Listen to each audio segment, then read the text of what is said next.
নমস্কার। আজকে আমি মাংস রান্না করব, যার জন্য আমি প্রথমে পেঁয়াজ, মরিচ, আলু কেটে রেখেছি। আর এখানে জিরে বাটা, গরম মশলা, পেঁয়াজ, আদা রসুন বাটা।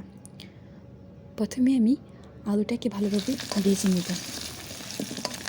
আলুটা ভাজা শেষ হয়ে গেলে ভেজে রাখা তেলে বাটা মশলা দিয়ে তার সাথে নুন, হলুদ, লঙ্কা আর প্যাকেট মশলা দিয়ে ভালোভাবে কষিয়ে নেব। মশলা কষানো শেষ হয়ে গেলে মাংস দিয়ে দেব। মাংসের সাথে মশলাগুলো ভালোভাবে মিশিয়ে নেব। দেখতে কষানো মাংস থেকে জল বেরোবে। এই জল দিয়ে মাংসগুলো ভালোভাবে কষিয়ে নিতে হবে।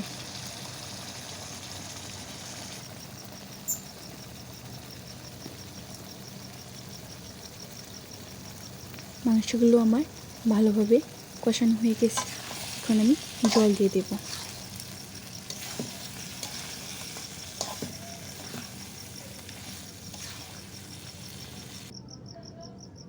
এই তো জল দেওয়া শেষ। এখন আমি মাংসগুলো হওয়ার জন্য রেখে দেব।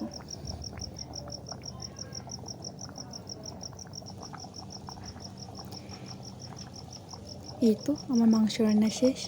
সবাইকে ভিডিওটি দেখার জন্য ধন্যবাদ।